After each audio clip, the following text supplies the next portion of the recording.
വിഴിഞ്ഞം തുറമുഖത്തിന്റെ viability gap fund സ്വീകരിക്കുന്നതിനുള്ള കരാർ ഉടൻ ഒപ്പുവെക്കും.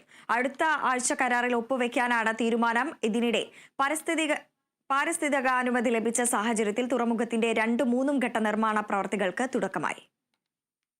കേന്ദ്ര സർക്കാരിൽ നിന്നുള്ള VGF തുകയായ 817.8 കോടി രൂപ സ്വീകരിക്കാൻ കഴിഞ്ഞ മന്ത്രിസഭാ യോഗത്തിലാണ് തീരുമാനമായത്. ഈ സാഹചര്യത്തിൽ എത്രയും വേഗം കരാറിൽ ഒപ്പുവെക്കാനാണ് സർക്കാർ തീരുമാനം. കരാർ ഒപ്പിടുന്നതിനായി വരുന്ന ബുധനാഴ്ച കേന്ദ്ര തുറമുഖ വകുപ്പ് സെക്രട്ടറി ഉൾപ്പെടെ ഉന്നത ഉദ്യോഗസ്ഥർ കേരളത്തിലെത്തും. കേന്ദ്രം കടുംപിടുത്തം തുടർന്നതിനാലാണ് VGF വായ്പയായി സ്വീകരിക്കാൻ സർക്കാർ നിർബന്ധിതമായത്. തുറമുഖം കമ്മീഷൻ ചെയ്താലാകും VGF ലഭിക്കുക. അടുത്ത മാസം കമ്മീഷൻ ചെയ്യാനാകുമെന്നാണ് പ്രതീക്ഷ. കമ്മീഷനിങ്ങിനായി പ്രധാനമന്ത്രിയെ ഔദ്യോഗികമായി ക്ഷണിച്ചേക്കും.